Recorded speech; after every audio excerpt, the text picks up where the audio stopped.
할렐루야. 우리는 이 성경이 하나님의 말씀인 것을 믿습니다.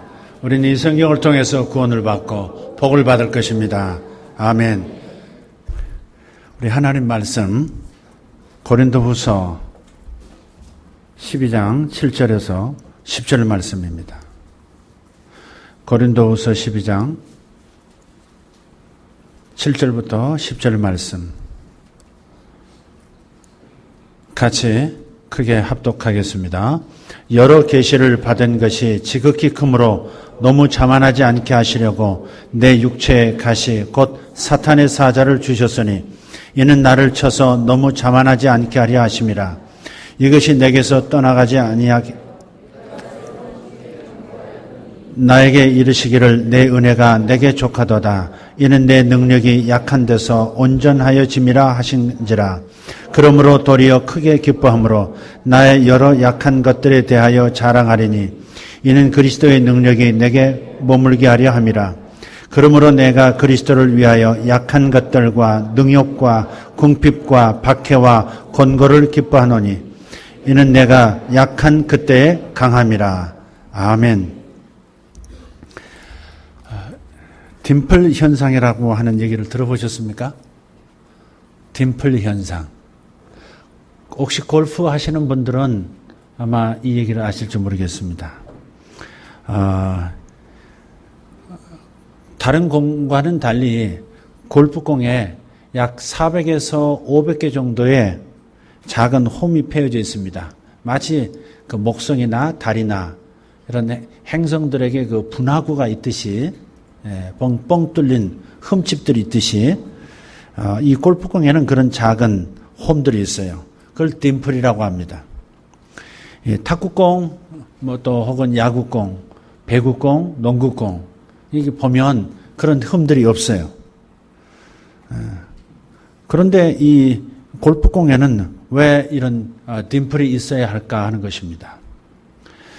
골프는 공기 저항을 좀 줄이기 위해서 그래서 이 공기 저항을 줄이고 공의 비거리를 높이 날게 하는 그리고 멀리 날게 하는 비거리를 높이기 위해서 홈을 만드는 겁니다. 실제로 표면이 매끈한 공보다도 공기 저항이 50% 정도 준다고 합니다. 다른 말로 하면 이 공기 역학에 의해서 역학적인 입장인데요. 매끈한 공보다도 흠이 있는 공이 2배 정도 더 많이 난다는 얘기죠.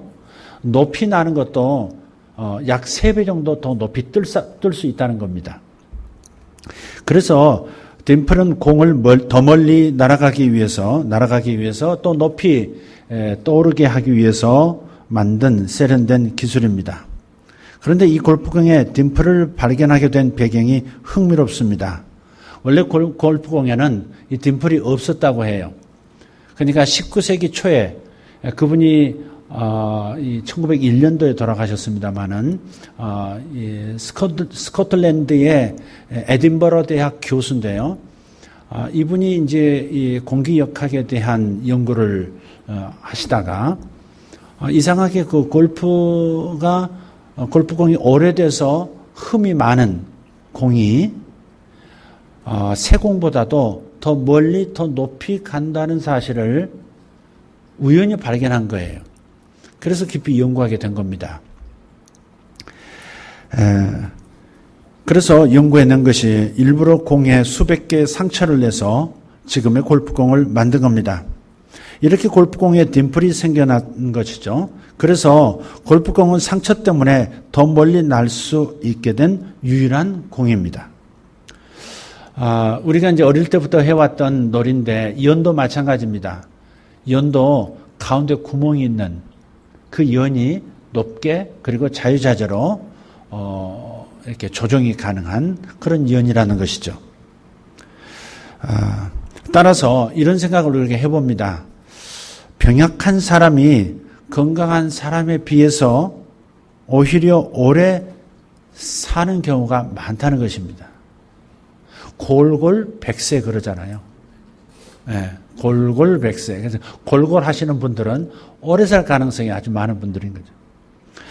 공부 기회를 놓친 사람이 다른 사람보다 더 노력해서 학위를 가진 사람보다 더 지혜롭게 사는 것도 마찬가지입니다. 혹은 출중하지 못한 자기의 외모 때문에 내적인 인격과 실력을 갖춘 것, 이렇게 자신의 약점을 성장 촉진제로 삼는 것을 일러서 딤플라이프라고 합니다. 일본의 대표적인 기업 중에 하나죠. 내셔널 창업주 마쓰시다 고노스케 회장, 그분의 이야기 속에서 이런 얘기를 또 읽을 수 있습니다. 그런 자신의 성공이 세 가지 있었다는 겁니다. 첫째는 가난이었고, 두 번째는 자신의 병약함이었고, 세 번째는 자신이 많이 배우지 못함에 있었다. 성공이 이 세 가지에 있었다. 참 역설적인 표현입니다. 가난 때문에 성실함을 자신이 더 배웠다는 거예요. 허약함 때문에 건강의 소중함을 깨닫고 더 몸을 아끼고 건강에 힘썼고, 또 초등학교 4학년을 중퇴했기 때문에 항상 모든 사람을 스승으로 받들어 배우는데 노력을 했다는 겁니다. 이처럼 자신의 상처와 약점들을 오히려 강점으로 바꾸고 약할 때 강해지는 사람을 딤플러라고 하는 겁니다. 오늘 설교의 제목이 하나님의 딤플러라고 하는 제목이 바로 여기서 나오는 겁니다. 자신의 상처, 자신의 부족한 점들을 오히려 장점으로 바꾸는, 그리고 자신이 약할 때 오히려 강함을 드러낼 수 있는 그런 사람들을 딤플러라 한다. 이런 점에서 우리 모든 성도들은 모두가 딤플러일 수 있습니다. 그것은 주님의 역사 때문입니다. 우리 주님께서는 우리의 약점이 장점이 되게 하시는 분인 줄 믿습니다. 우리의 상처를 오히려 별이 되게 만들어 주시고, 슬픔의 탄식을 기쁨의 찬양으로 만들어 주시고, 아픔과 고난을 성숙과 성장의 기회로 만들어 주시는 분입니다. 이것은 이렇게 하실 수 있는 이유는 우리 예수님께서 인간으로 이 땅에 오셨을 때 먼저 가신 면류관을 당신께서 자청하여 쓰셨죠. 그 고통에 가신 면류관이 결국 하나님 앞에서, 아버지 앞에서 영광의 면류관으로 바꾸어져 되돌아왔다는 사실을 우리는 성경을 통해서 발견합니다. 이 땅에서 가장 비천한 죄인 중에 죄인으로 이 땅에서 로마 제국의 가장 큰 원수로서 세상에서 돌아가셨습니다. 비참한 모습으로 돌아가셨죠. 그러나 지금은 현재 지구 인류의 3분의 2 이상이 예수님이 구세주라고 고백하는 사람들로 채워져 있다는 사실을 생각하고, 그분은 죄인이 아니시다, 그분은 구세주이시다, 그분이야말로 참 하나님이시다 라고 고백하는 사람들로 이 지구 행성이 가득 차게 되었습니다. 이것이 바로 영광의 면류관이 되어진 모습입니다. 이 주님 때문에 우리의 약점이 장점으로, 우리의 모든 고통이 기쁨의 찬양으로 바뀌게 되는 근거가 되는 것입니다. 본문은 바울의 아름다운 신앙 고백이고 간증이죠. 사람은 본능적으로 자기 장점은 드러내려고 합니다. 그리고 약점은 감추죠. 저는 그러한데 여러분은 어떠십니까? 장점은 드러내고 약점은 감추는 사람들의 본성. 여러분 왜 화장하시죠? 여러분 거울 앞에서 왜 옷을 여러 번 갈아입으시는 거예요? 자기의 약점은 감추는 것이죠. 그리고 장점으로 자신을 더 사람들에게 보이고 싶은 것이죠. 그런데 바울은 이런 모습을 뛰어넘는 성숙함을 우리에게 보여줍니다. 자신의 약점을 감추기보다 오히려 드러내고 자랑을 합니다. 참 이상한 태도예요. 그것이 주님이 자신에게 주신 복이고 은혜라고 오히려 강변합니다.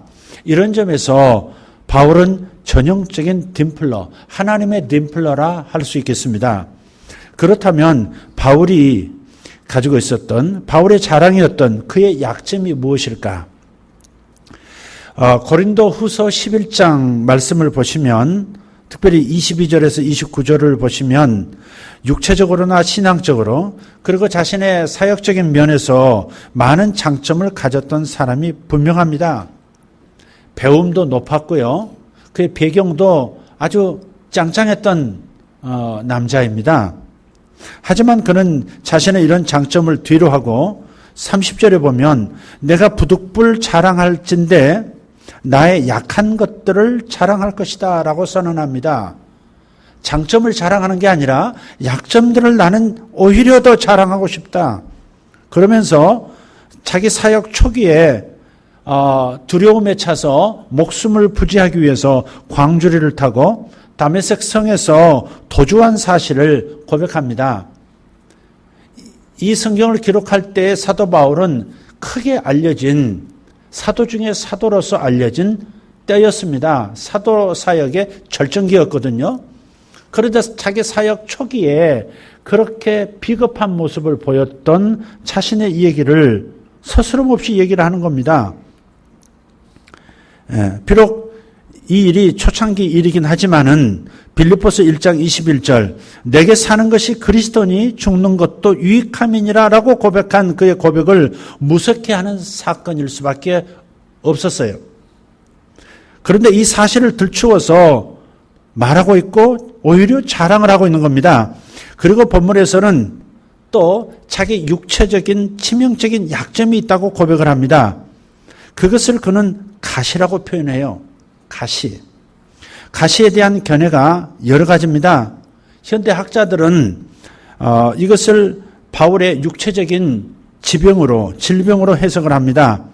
그 중에서 특별히 안질과 간질을 유력하게 얘기합니다. 왜 안질을 얘기하느냐? 다메섹을 향해서 예수 믿는 사람들을 체포하기 위해서 달리고 있었을 때 주님이 나타나셨고 그때 말에서 떨어지면서 눈이 멀었다는 거죠. 잠시 잠깐이지만 그것이 바로 안질의 근거라고 얘기도 하고 또 간질 증세라고 얘기를 하는 겁니다. 그렇게 해석할 수 있을까? 가끔 사도 바울이 자기 입으로 하나님의 계시를 구술하면 옆에 있던 제자가 대피를 하는 겁니다. 자신이 직접 안 쓰고 대피를 하고 그 마지막에 이렇게도 표현합니다. 사도 바울이 내가 크게 서명한다 이런 표현도 있어요. 그런 것을 근거로 해서 사도 바울이 안질이 있었다 혹은 간질이 있었다 이렇게 얘기하는 거예요.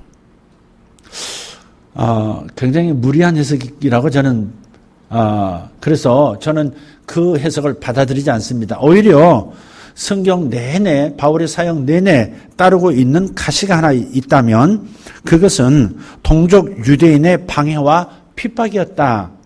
그렇게 해석하는 것이 합리적이라고 생각합니다. 한 가지 분명한 것은 그것이 치명적이었다는 것은 분명합니다.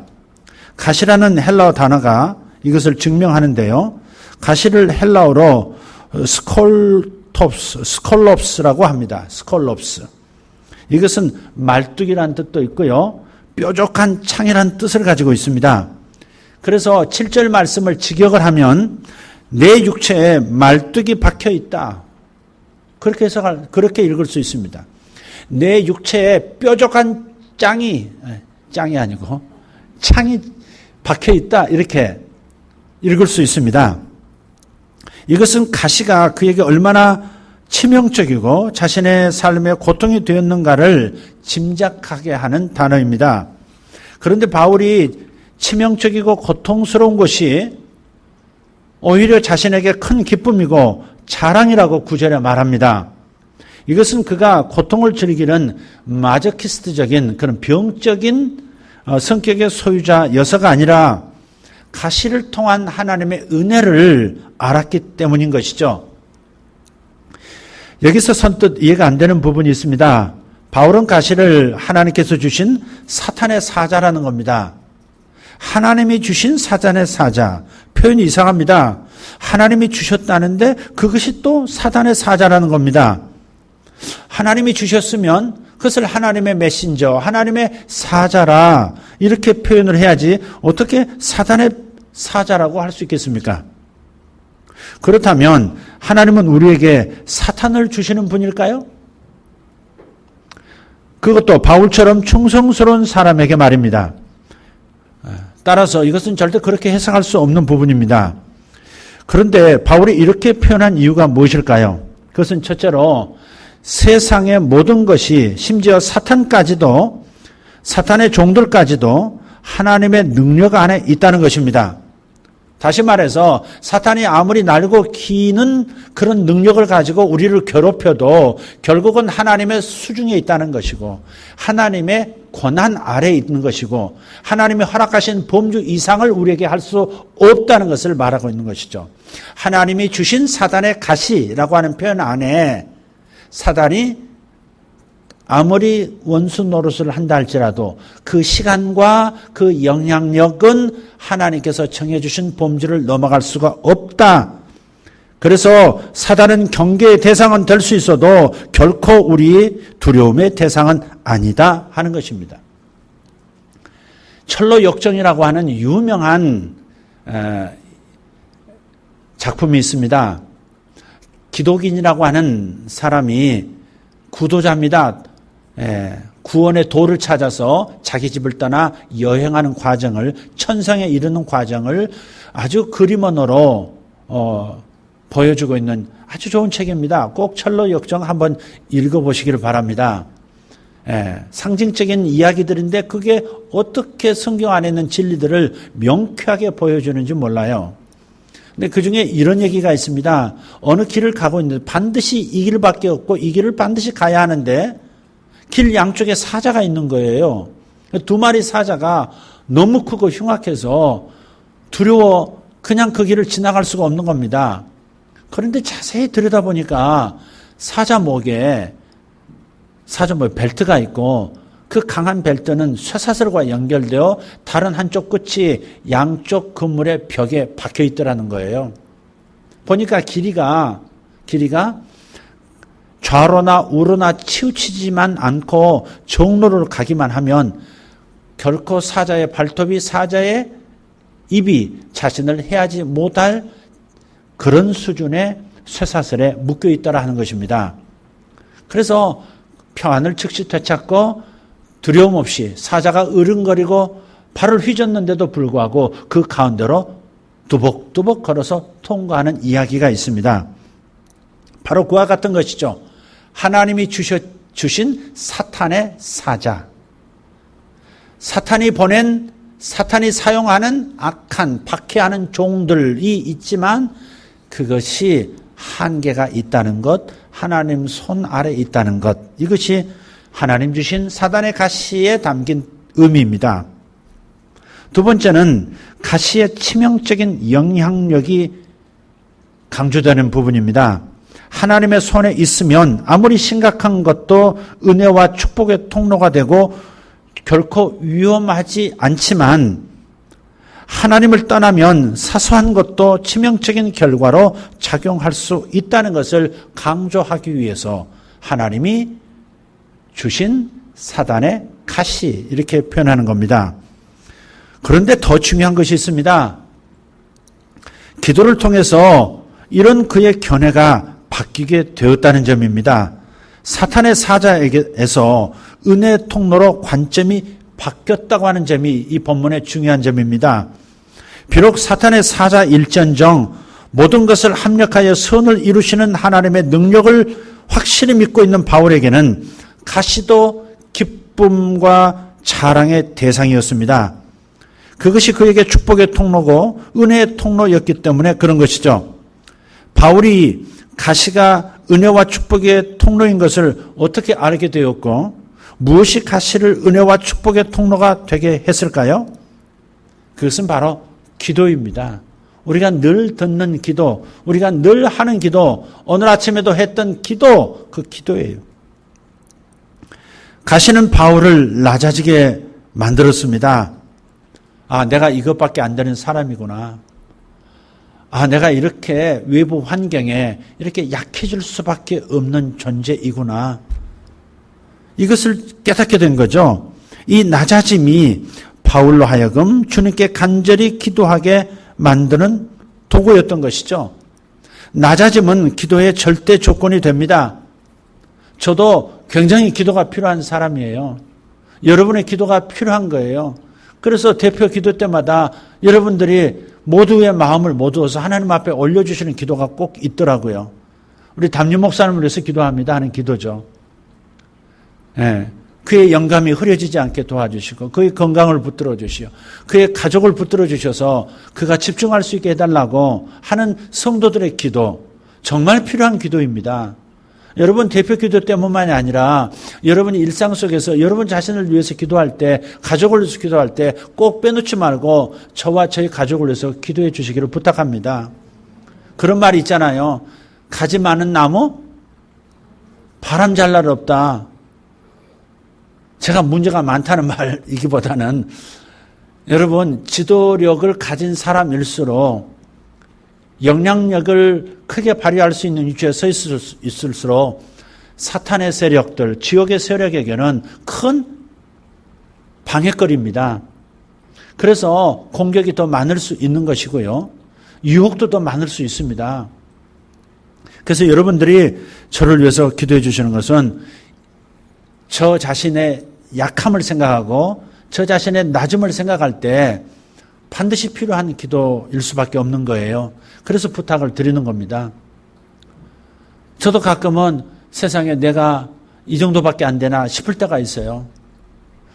제가 다른 사람을 위해서 혜택을 입히는 사람이기는커녕 다른 사람을 변화시키는 사람이기는커녕 나 자신도 변화시키지 못하는 사람이라는 것을 깨닫게 하실 때가 있어요. 자주 그게 보여요. 나 자신도 못 이기는 사람. 그게 바로 저거든요. 여러분 남편을 변화시킬 수 있다고 덤벼들지만 아내를 변화시킬 수 있다고 목소리를 높여보지만 변화시키기가 어려워요. 사실은 자기 자신도 변화를 못 시키거든요. 그런데 어떻게 다른 사람을 변화시킬 수 있겠어요? 자식을 변화시켜 보겠다고 여러 가지 생각을 해보지만 그냥 자식을 변화시킬 수가 없는 자신을 발견하잖아요. 자기 자신도 변화 못 시키는데요. 그래서 우리는 자신의 이런 약함, 자신의 이런 낮아진 모습을 깨달을 때마다 엎드려 기도할 수밖에 없는 겁니다.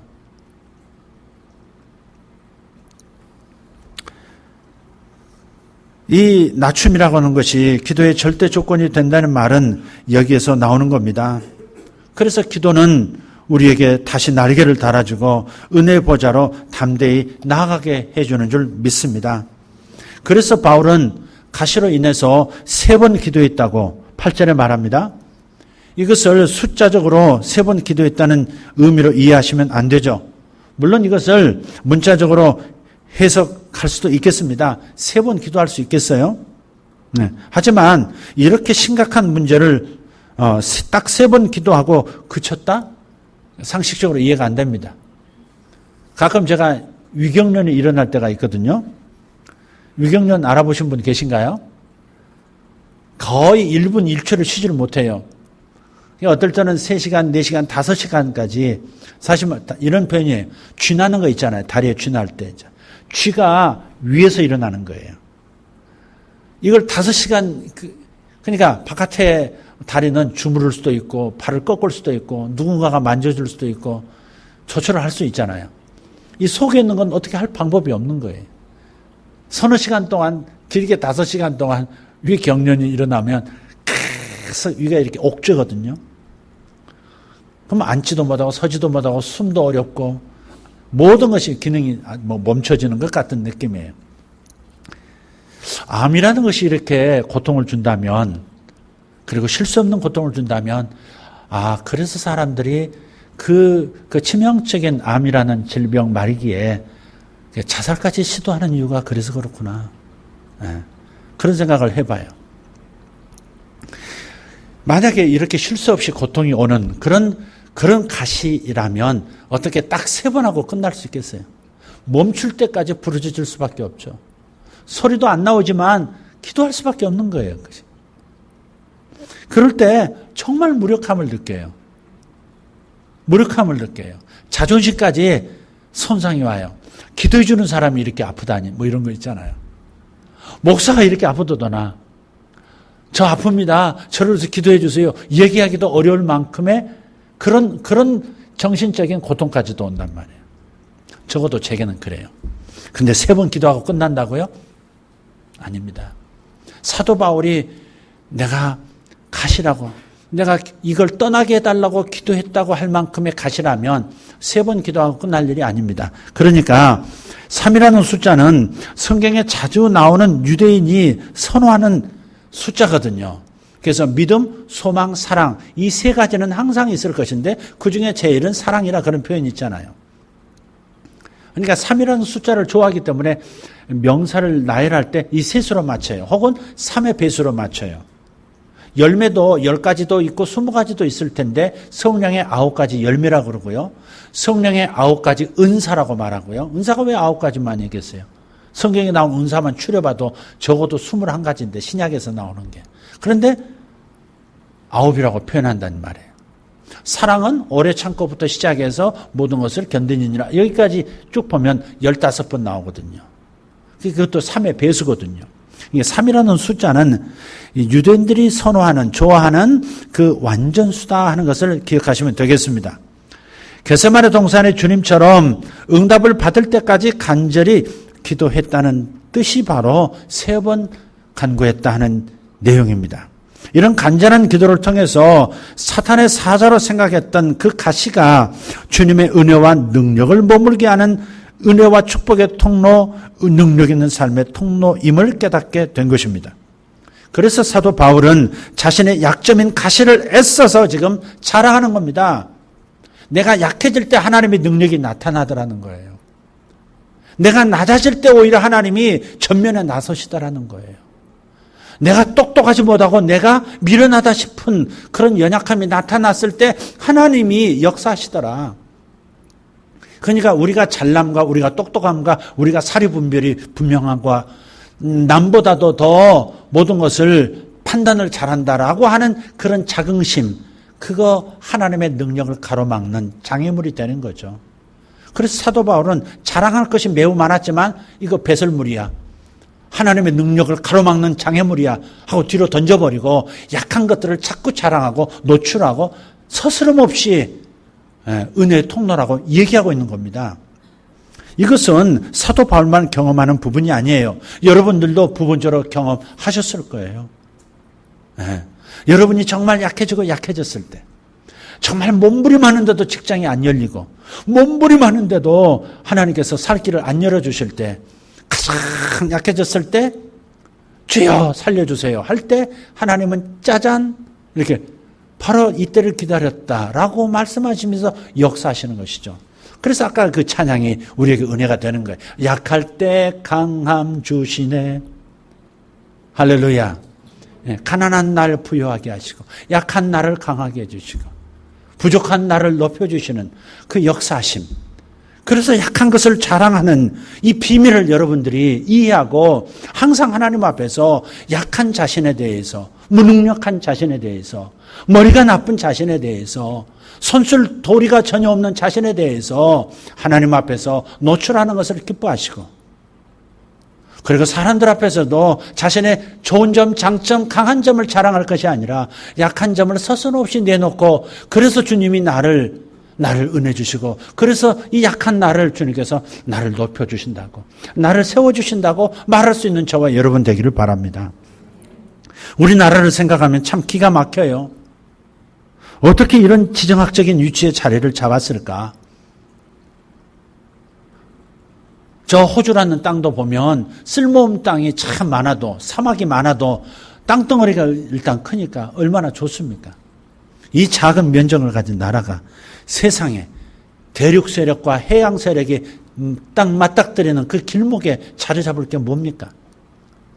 해양 세력, 일본이 대륙을 향해서 진출할 때 반드시 한반도를 거점으로 삼아야 하니까 점령하고 지나가야 되는 것이고, 대륙 세력이 저 해양 세력으로 나갈 때 한반도를 또 그렇게 거쳐가야 하니까 이게 한반도라고 하는 이 작은 나라가 작지만 중요한 나라가 될 수밖에 없는 그런 지정학적인 위치에 자리 잡은 것이죠. 중국이 절대 북한을 내놓지 않는 이유. 아무리 북한을 지금 냉대하고 아무리 저렇게 해도 결국은 한국보다 북한을 더 아낄 수밖에 없는 것이 중국이죠. 그러니까 황구시보라고 하는 그 중국의 정부를 대변해서 이렇게 발행하는 신문도 보면 북한 니들 난리 피워도 우리 전승절 기념 끝난 다음에 해라 이런 말을 공공연하게 하는, 아무리 우리와 가까워져도 저들의 동맹국은 맹박일 수밖에 없는 나라는 북한입니다. 그러니까 우리가 낭만적인 생각 가질 수가 없는 거예요. 중국이 우리 편 들어줄 것이다? 절대 그렇게 생각해서는 안 되는 것이죠. 어쨌든 이 대륙 세력과 해양 사이에서 세계 최강국들 사이에서 이런 작은 면적으로 우리가 어떻게 우리 민족이 자리잡았을까 싶단 말이에요. 사실 보면 그렇잖아요. 저 미국이라는 나라를 빼면 세계 2위, 3위, 4위 국가가 지금 우리 주변에 있지 않습니까? 러시아가 그렇고 중국이 그렇고 일본이 그렇고 세계 최강대국입니다. 아시아 세계에서 10위권이라고 무역 10위권이라고 해도 아시아에서는 제일 꼴찌예요 지금. 그러니 왜 우리가 이런 자리에 자리를 잡았을까? 의문인 겁니다. 역사적으로 중국은 항상 우리의 가시였습니다. 러시아도 가시였고 일본도 가시였고 심지어 같은 동족마저도 지금 북쪽에서 아주 매서운 가시 노릇을 하고 있습니다. 말뚝 같아요. 뾰족한 창 같아요. 이러지도 저러지도 참 어려운, 지금 회담을 하고 있지만 참 이러지도 저러지도 참 난감할 겁니다 지금. 명쾌한 답이 사실은 없는 거예요. 어쩌면 이리도 운이 없는지 그런 생각마저 들어요. 하지만 기도하는 사람들의 눈에는 달리 보입니다. 기도하는 사람들의 눈에는 기도하면 약점 가시가 은혜의 통로가 된다는 것이죠. 우리는 가시 때문에 이렇게 성장할 수밖에 없었습니다. 일본 때문에 우리는 성장할 수밖에 없었어요. 일본은 이런 나라에 우리는 이 자존심도 망가지고 역사적으로 점령까지 당했던 그 뼈아픈 역사 속에서 우리는 다시는 소외당하지 않기 위해서, 다시는 약탈당하지 않기 위해서 우리는 성장할 수밖에 없는 거예요. 자존심을 다시 회복하기 위해서라도 일본만은 넘어서야 된다는 그런 마음으로 여지껏 달려온 거죠. 중국도 마찬가지죠. 우리가 달려가지 않으면 맥힐 수밖에 없는 그렇게 붙어있는 나라란 말이죠. 그러니 성장할 수밖에 없는 거예요. 앞으로도 그렇습니다. 아시아 최강이 될 때까지, 그리고 세계 최강이 될 때까지 우리는 가시를 은혜의 통로, 성장의 통로로 여기고 활용해야 하는 민족이라고 저는 믿습니다. 북한 가시도 영도가 폐기될 때까지 성장의 통로로 삼는 마음, 그 마음을 가져야 할 줄 믿습니다. 하나님의 열방 구원사역의 알파 역할을 한 이스라엘을 보십시오. 말씀을 계승시켰고 그 말씀대로 예수님이 이 땅에 오시도록 만들었던 그 구원사역의 알파가 이스라엘이죠. 이 구원사역을 이제 열방의 구원사역을 마무리해야 할 오메가 사명을 받은 우리 대한민국, 하나님께서 우리를 지금 그 사역을 감당하게 하려고 가시들을 통해서 성장시키고 있다는 사실을 여러분 믿음의 사람, 하나님의 림플러들은 눈을 떠야 하는 것입니다. 당대 최강 국가들을 통해서 하나님은 이스라엘을 훈련시키셨죠. 이집트를 위해 때문에 그랬죠. 아수르 제국을 통해서 그랬죠. 바벨론 제국, 페르시아, 헬라, 로마 제국들 역사 내내 이스라엘의 가시 노릇을 했죠. 그러나 그 가시가 이스라엘 민족을 지금의 최강 민족으로 세운 것입니다. 국가적으로는 최강이 아니죠. 고대 저쪽 근동 지방에서는 핵을 가지고 있기 때문에 최강이에요. 그러나 세계적으로는 아니잖아요. 그러나 민족적으로는 세계 최강이라고도 할 수 있다는 말이에요. 미국을 움직이고 있다는 거 생각하면, 세계를 움직이는 미국의 배후 세력으로서 움직이고 있다는 걸 생각하면 이스라엘 민족은 최강이라 할 수 있습니다. 하나님의 구원사에게 오메가 역할을 우리 민족 또한 가시가 은혜의 통로가 된다는 것을 알고 기꺼이 감사함으로 훈련받을 수 있는 민족이 되기를 바랍니다. 이와 같이 기도에는 변화시키는 능력이 있습니다. 그 중에서도 기도의 가장 큰 능력이 뭘까? 기도의 가장 큰 능력은 기도하는 사람 자체를 변화시키는 겁니다. 자신이 변하면 모두가 변하게 됩니다. 저녁 노을을 바라보면서 사람들은 저마다 다른 반응을 합니다. 어떤 사람은 마치 기상 관측대에서 나온 사람처럼 내일 비가 오겠구나 그렇게 말하는 사람이 있어요. 어떤 사람은 저 아름다운 색깔 좀 봐 하면서 스마트폰을 들어 찍기 시작할 겁니다. 어떤 사람들은 자기 인생의 끝자락에 서 있음을 생각하고 눈물을 흘릴 수도 있습니다. 결국 사람의 차이, 그것을 바라보는 마음의 차이라고 할 수 있습니다. 기도하면 사람이 변합니다. 사람이 변하면 같은 상황이고 같은 사건이고 같은 현실인데 그것을 바라보는 태도가 달라지고 의미와 해석이 달라지고 평가가 변하게 됩니다. 그리고 그 평가로 인해서 실제로 그 상황과 사건도 결국 변하게 됩니다. 이것은 기도하는 사람에게만 주어지는 경험할 수 있는 남다른 축복입니다. 그래서 내 몸에 말뚝처럼 박혀서 온몸을 찌르는 뾰족한 창과도 같은 가시지만 그것이 더 이상 내 삶의 장애가 아니라 도약의 발판이 되는 것이고 고통이 아니라 기쁨의 춤이 되는 것이고 수치가 아니라 자랑이 될 수 있는 것입니다. 기도는 마치 이와 같아요. 기도 자체가 능력이 아닙니다. 어떤 사람은 기도 자체에 어떤 주술적인 능력이 있는 것처럼 생각을 해요. 그래서 계속해서 기도를 많이 하면, 기도를 반복해서 하면 뭐가 이루어진다라고 생각하는 경향이 있어요. 기도 자체에 뭐가 힘이 있다고 생각하면 기도를 자꾸 기도 자체에 강조를 하는 거예요. 기도의 대상, 기도의 방법, 기도의 태도 이런 거 중요하지 않아요. 기도의 양이 매우 중요하다는 것이죠. 그것은 기도를 우상하는 겁니다. 그러나 기도는 마치 이와 같아요. 여러분 집안에서 사용하시는 가스레인지 있잖아요. 가스레인지에 그 가스라이터 점화장치와도 같은 거예요. 기도는 점화장치에 불과해요.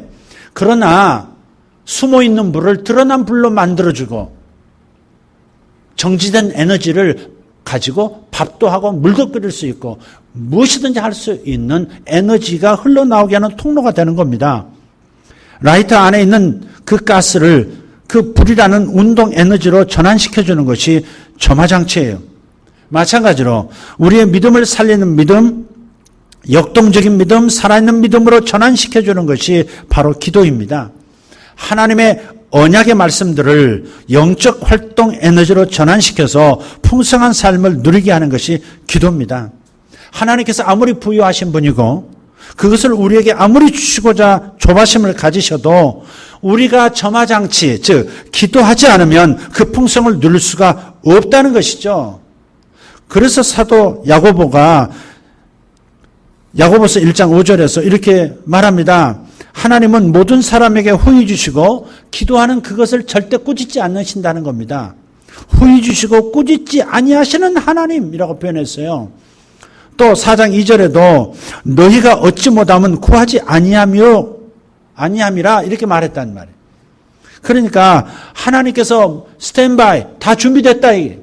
너희들 위해서 이것도 준비하고 저것도 준비했다. 그러나 너희 기도가 어디 있느냐 하는 거죠. 물론 기도를 어떻게 할 거냐. 믿음으로 기도할 거냐. 그냥 소리만 높이고 시간 많이 가질 거냐도 참 중요한 거예요. 믿음의 기도라면 여러분 팁을 하나를 드린다면 마가복음 11장 24절을 암송하시면 좋겠어요. 기도하고 구하는 것은 받은 줄로 믿어라. 그러면 그대로 될 것이다 그랬어요. 받은 줄로 믿는 믿음을 가져야 되는 것이죠. 하나님은 소망의 하나님이시고 또한 믿음의 하나님이시지만 하나님은 소망에 응답하시는 분이 아니에요. 그 소망을 믿음화시킬 때 응답이 되는 거예요. 믿음의 기도라야 응답을 받습니다.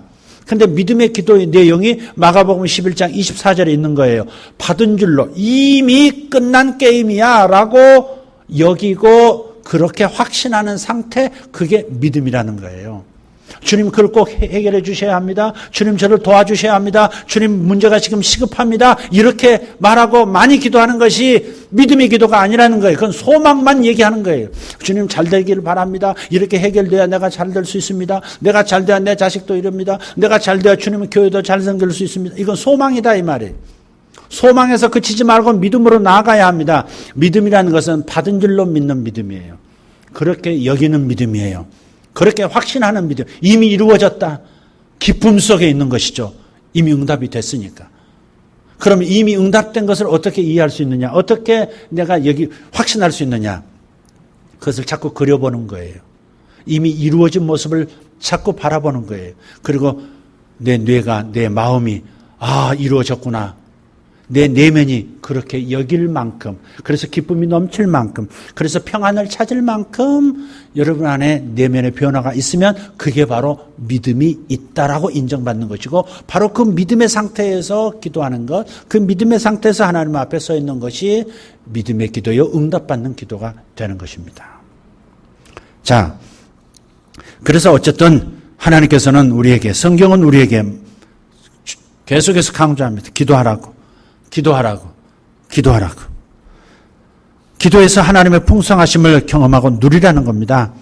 근데 인간이라고 하는 것이 이렇게 설교를 들으면서도 아멘 하면서도 기도를 또 안 해요. 그래서 설교하면서도 아마 이분은 여기서 지금 몇 프로 건져낼 수 있을까 지금 싶은 제가 이 자신 없음이 있어요. 과연 이 얘기를 듣고 그래 뭐 긍정 맞지 이해가 돼. 따봉 이렇게 하지만 정말 기도해서 응답을 경험하는 분들이 얼마나 있을까? 사실 확신은 별로 없어요. 그러나 여러분 중에 단 한 사람이라도 이 말씀에 사람의 말로 듣지 않고 하나님의 말씀으로 들어서 여러분 마음에 설득이 되고 행실로 옮긴다면 여러분 안에는 기적이 일어나는 것이죠. 한두 사람만으로도 하나님의 목적은 이루어지는 거예요. 할렐루야. 아멘 하신 여러분들이 꼭 반드시 실행해서 또 다른 경험을 할 수 있기를 예수 이름으로 축복합니다. 아멘 이렇게 하지만 제가 확신이 없어요. 인간이 얼마나 어리석인지 몰라요. 근데 이런 인간에게 주님 앞에 무릎을 꿇게 하는 방법이 주님에게 있어요. 그게 바로 가시예요. 그게 가시예요. 가시가 은혜인 더욱 중요한 이유는 바로 이 점 때문에 그렇습니다. 우리로 하여금 주님 앞에 기도의 무릎이 되게 하는 것, 이것이 가시가 은혜라고 하는 표현에 담긴 의미입니다. 루이스는 C.S. 루이스죠. 이런 말을 합니다. 사람은 무서운 일이 일어나기 전에는 하나님께 귀를 기울이지 않는 습성이 있다. 그러므로 고통이란 귀머거리들에게 알아듣도록 하시는 하나님의 확성기다. 여러분에게 고통을 주는 가시가 있다면 하나님의 목소리를 들을 수 있는 확성기가 내게 틀어졌다라고 생각하시면 된다는 거죠. 무슨 목소리가 들려올까? 너는 약한 존재야. 너는 나 없이는 홀로 설 수 없는 존재야. 그러니 기도의 무릎을 빨리 꿇어. 그 확성기 소리가 들리는 거죠. 그 가시 속에서 기도의 무릎을 꿇으라고 하는 하나님의 목소리를 들을 수 있는 사람, 그나마 지혜입니다. 이런 가시 없이 무릎을 꿇을 수 있으면 얼마나 좋겠습니까? 그러나 가시가 우리로 하여금 무릎을 꿇게 만들 수밖에 없는 그런 연약성, 그러한 부패성이 우리 안에 있다는 것이죠. 가시는 주님의 음성에 귀를 기울이게 하고 주님을 가까이 하고 주님께 무릎 꿇고 기도하게 하는 수단입니다. 자, 고슴도치를 방불케 하는 것이 우리 인생인데 그 모든 것이 우리로 기도의 사람이 되도록 하기 위한 주님의 은혜라는 사실을 더 기억하면서 가시는 더 큰 축복, 더 큰 능력, 더 큰 은혜를 주시기 위한 통로라는 것을 기억하면서 기도에 돌입할 수 있기를 바랍니다. 우리를 고치시고 회복시키시고 살리시고 구원하시기 위한 주님의 계획이 바로 가시입니다. 그래서 가시를 은혜라 축복이라 말할 수 있고 기뻐하고 자랑할 수 있는 겁니다. 이것이 주님이 우리에게 가시를 허용하고 우리를 낮추시고 낮추시는 은혜입니다. 기도하겠습니다.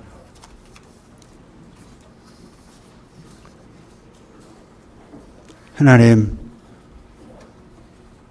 딤플 현상에서 시작해서 사도 바울의 가시가 사도 바울을 사도 바울 되게 한 것을 기억하면서 또 오늘 내 인생 가시가 결국 나를 하나님께로 인도하는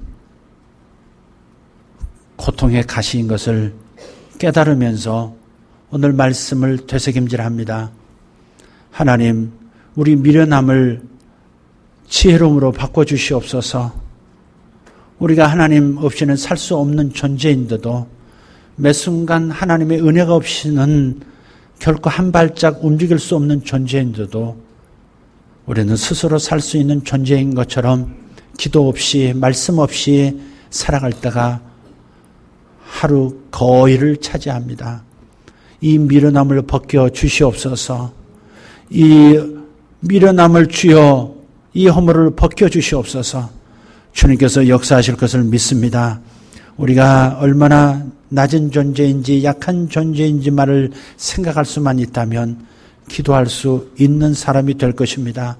주여 이 은혜를 우리에게 주시옵소서. 예수님의 이름으로 기도하옵나이다. 아멘.